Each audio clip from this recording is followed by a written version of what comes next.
Tamil Nadu CM C Joseph Vijay. Tamil Nadu CM C Joseph Vijay ఒక cinema actor.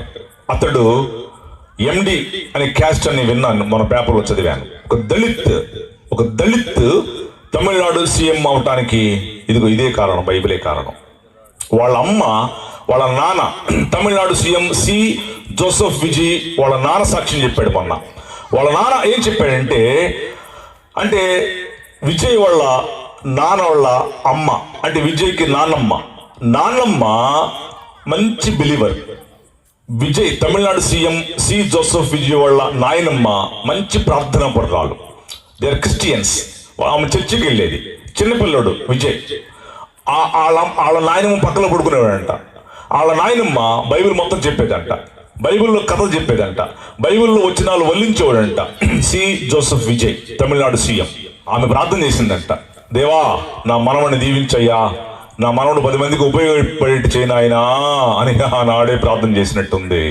TV9, TV5, MTV, మా TV and YouTube says like this. ఈ అన్నిలు TV9, TV5 ఈ channel వాళ్ళందరూ ఏం చెప్పారు తెలుసా? సి జోసెఫ్ విజయ్ ప్రచారములో ఒక బూతు పదం వాడలా. 2, ఎదురు పార్టీ వాళ్ళని ఎవరైనా తిట్టలా. Hello Stalin uncle, this is not correct uncle అన్నాడు ఒక చోట. అంతే అంత తప్పితే వల్ల ఒక బూతు పదం వాడలా. ఎదుటి పార్టీ వాళ్ళని తిట్టలా. ఆంధ్రప్రదేశ్లో ఈ 2 పార్టీ వాళ్ళు తిట్టుకుంటే చచ్చిపోతాం మనం, వెళ్ళలేక ఎవరు మూసుకుంటున్నాం, అట్లా తెగ తిట్టుకుంటున్నారు వీళ్ళు. C Joseph Vijay the chief minister of Tamil Nadu ఒక బూతు పదం వాడలా. ఒక్క ఎగస్ పార్టీ వాడిని ఏం మాట్లాడలా.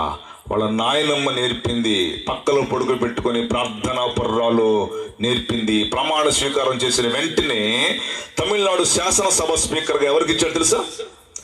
తమిళనాడు శాసనసభ స్పీకర్ని సి జోసెఫ్ విజయ్ ఎవరికి పెట్టాడు తెలుసా మీకు?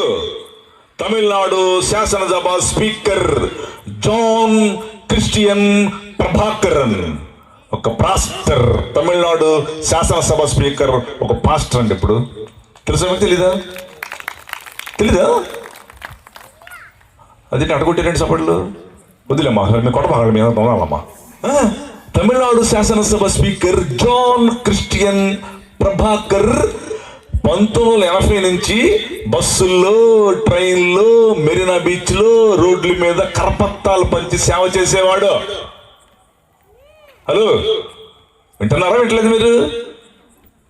దేవుని స్తోత్రం చెప్పండి. పక్షిరాజులాగా ముందుకెళ్ళిపోవాలా. అతని సినిమా యాక్టర్ అన్న సంగతి పక్కన పెట్టండి కాసేపు.